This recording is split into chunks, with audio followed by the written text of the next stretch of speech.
ఒక గొప్ప విజయం తర్వాత కథ సుఖాంతమవ్వాలి. కాని కొన్నిసార్లు అదే విజయం ఒక పెద్ద విషాదానికి నాంది పలుకుతుంది. నిజమే.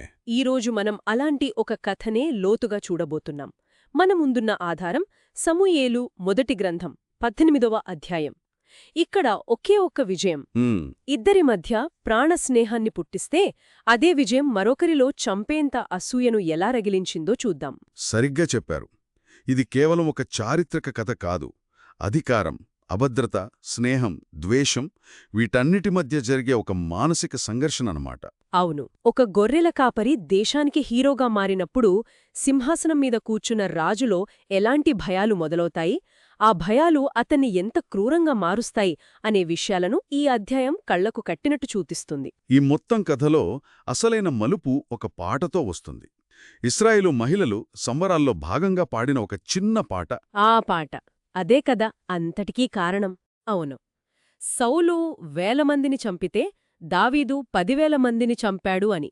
ఈ ఒక్క వాక్యమే రాజైన సౌలు గుండెల్లో అసూయ అనే మంటను రాజేసింది.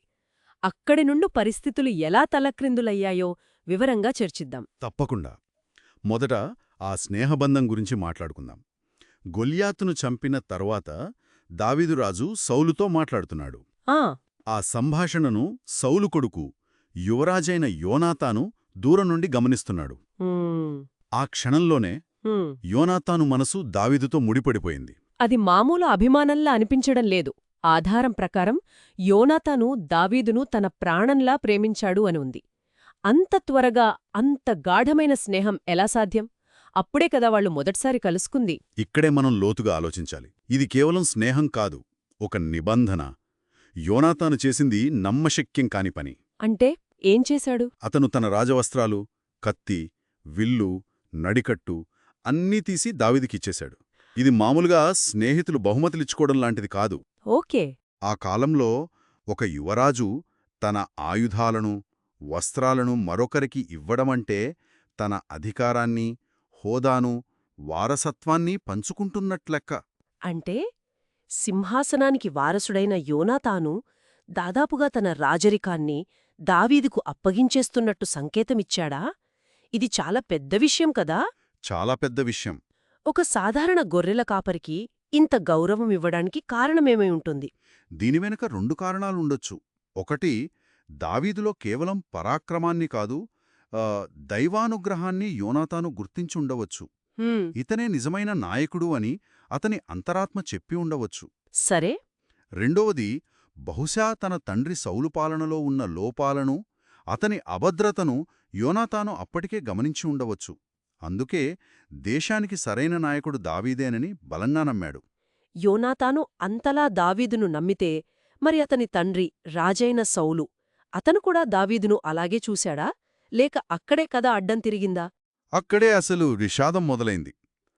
మొదట్లో సౌలు కూడా దావీదును ఎంతగానో మెచ్చుకున్నాడు. అతని మళ్లీ వాళ్ల నానింటికి పంపకుండా తన దగ్గరే రాజభవనంలోనే ఉంచుకున్నాడు. ఓ అలాగా. దావీదును ఏ పనిమీద పంపినా విజయంతో తిరిగి వస్తుండటంతో అతని సైన్యంలో ఉన్నత పదవిలో నియమించాడు. అంతా సవ్యంగానే ఉంది. మరి ఎక్కడ తేడా కొట్టింది? ప్రజల నోట వచ్చిన ఒకే ఒక్క పాట. ఆ పాట వారి మధ్య బంధాన్ని పూర్తిగా విషపూరితం చేసింది. ఆ పాట దగ్గరికే వద్దాం. గొల్లియాతుపై గెలిచి సైన్యం తిరిగి వస్తుంటే ఊరూరా మహిళలు సంబరాలతో స్వాగతం పలికారు. ఆ ఉత్సాహంలో వాళ్లొక పాట పాడారు. ఇంతకీ ఏముంది ఆ పాటలో? చాలా సింపుల్ లైన్స్. సౌలు 1000 మందిని చంపాడు, దావీదు 10,000 మందిని చంపాడు. అంతే. ఒక చిన్న పోలిక. అంతేనా? ఇదెలా ఉందంటే, ఒక ఆఫీస్ మీటింగ్లో బాస్ చేసిన పనికంటే ఆయన కింద పనిచేసే ఒక కొత్త ఉద్యోగి చేసిన పనికే అందరూ ఎక్కువ చప్పట్లు కొట్టడం లాంటిది. ఆ ఒక్క క్షణం సౌలు అభద్రతాభావం కట్టలు తెంచుకుంది. ఆ మాటలు వినగానే సౌలు రియాక్షన్ ఎలా ఉంది? అతనికి తీవ్రమైన కోపం వచ్చింది. తనలో తాను ఇలా అనుకున్నాడు, నాకు 1000ని వాడికి 10,000ని కీర్తించారు. ఇంకేముంది, రేపు రాజ్యం కూడా వాడికే అంటారు. చూశారా? అంటే అసూయ మొదలైంది. ఒక నాయకుడు మనసులో అభద్రత అనే బీజం పడితే అది ఎంత త్వరగా మహావృక్షంలా పెరుగుతుందో. ఆ క్షణం నుండే దావీదును శత్రువుగా చూడటం మొదలుపెట్టాడు. అంతకుముందు తన ఆస్తిగా భావించిన దావీదు ఇప్పుడు తన ఉనికికే ప్రమాదంగా కనిపించాడు. ఈ అసూయ కేవలం మనసులోనే ఉండిపోయిందా లేక బయటపడిందా? ఒక్కరోజు కూడా ఆగలేదు. ఆ మరుసటి రోజే అది హింసగా మారింది. సౌలు తన గదిలో ఉండగా ఒక దురాత్మ అతన్ని ఆవహించిందనే ఆధారం చెబుతోంది. అతను పిచ్చిగా ప్రవర్తిస్తుండగా అప్పుడు దావీదేం చేశాడు?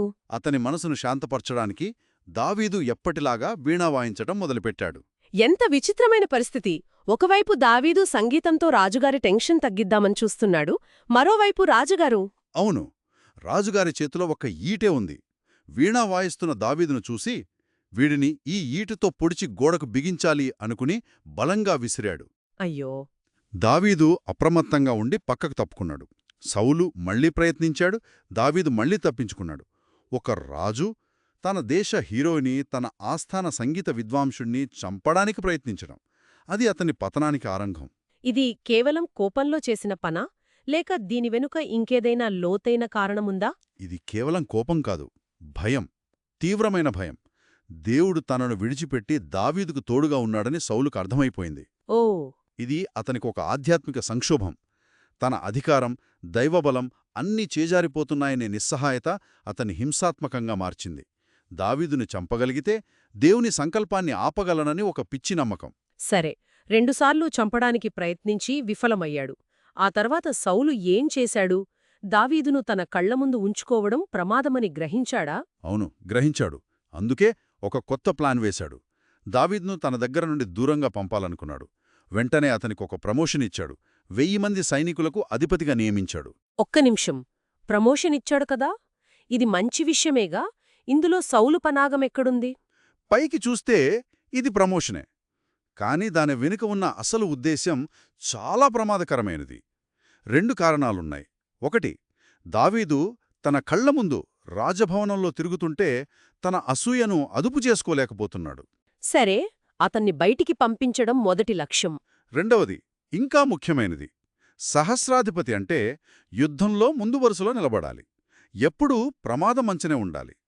ఎలాగో ఏదో ఒక యుద్ధంలో ఫిలిస్తీన్ల చేతిలో దావీదు చనిపోతాడు. తన చేతికి మట్టి అంటకుండా పనైపోతుంది. ఇది సౌలు ఆలోచన. కాని ఆ ప్లాన్ ఫలించిందా? పూర్తిగా బెడిసికొట్టింది.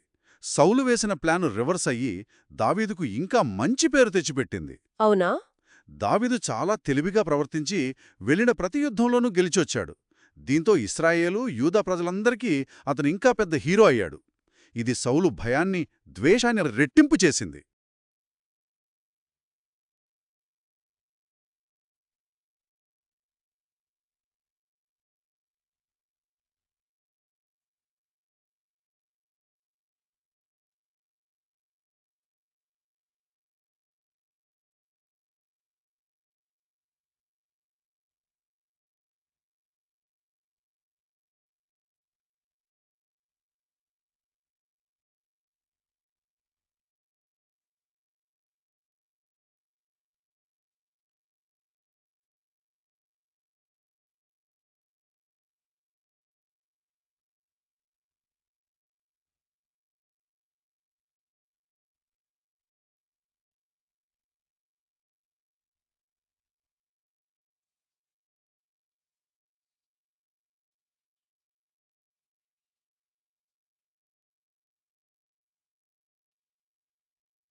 ఒక్క నిమిషం, ప్రమోషన్ ఇచ్చాడు కదా, ఇది మంచి విషయమేగా, ఇందులో సౌలు పనాగమెక్కడుంది? పైకి చూస్తే ఇది ప్రమోషనే, కాని దాని వెనుక ఉన్న అసలు ఉద్దేశ్యం చాలా ప్రమాదకరమైనది. 2 కారణాలున్నాయి. ఒకటి, దావీదు తన కళ్ల ముందు రాజభవనంలో తిరుగుతుంటే తన అసూయను అదుపు చేసుకోలేకపోతున్నాడు. సరే. అతన్ని బయటికి పంపించడం మొదటి లక్ష్యం. రెండవది ఇంకా ముఖ్యమైనది. సహస్రాధిపతి అంటే యుద్ధంలో ముందు వరుసలో నిలబడాలి.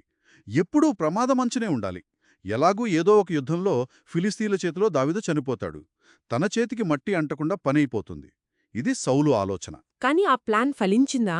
పూర్తిగా బిడిసికొట్టింది. సౌలు వేసిన ప్లాను రివర్స్ అయ్యి దావీదుకు ఇంకా మంచి పేరు తెచ్చిపెట్టింది. అవునా? దావీదు చాలా తెలివిగా ప్రవర్తించి వెళ్ళిన ప్రతి యుద్ధంలోనూ గెలిచొచ్చాడు. దీంతో ఇశ్రాయేలు, యూదా ప్రజలందరికీ అతనింకా పెద్ద హీరో అయ్యాడు.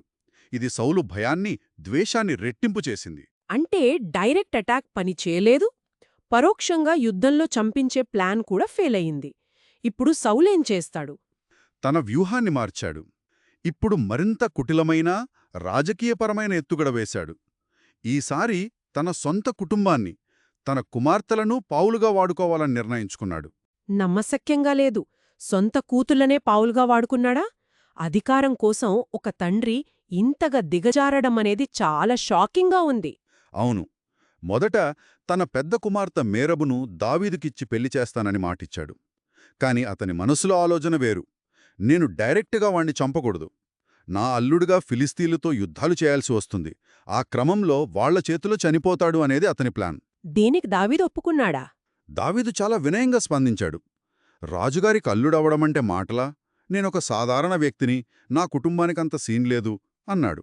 కాని సౌలు? కాని ఇక్కడ సౌలు తన నీచత్వాన్ని ప్రదర్శించాడు. పెళ్లి చేయాల్సిన సమయానికి మాట తప్పి మేరబును వేరొకరికిచ్చి పెళ్లి చేశాడు. ఇది దావీదును బహిరంగంగా అవమానించడమే. కథ ఇక్కడితో అయిపోలేదు కదా, సౌలు రెండో కుమార్తె కూడా ఉంది. అక్కడే కథ మరో మలుపు తిరిగింది. సౌలు రెండవ కుమార్తె మీకాలు దావీదును ప్రేమించింది. ఈ విషయం సౌలుకు తెలిసింది. సాధారణంగా ఏ తండ్రైనే తన కూతురు శత్రువును ప్రేమిస్తే బాధపడతాడు. కాని సౌలు సంతోషించాడు. సంతోషించాడా? ఎందుకు?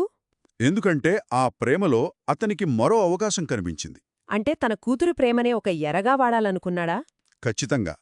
ఈమె అతనికొక ఉరిగా మారుతుంది. ఈమెను పెళ్లి చేసుకోవడం కోసం అతను ఫిలిస్తీయులతో పోరాడతాడు.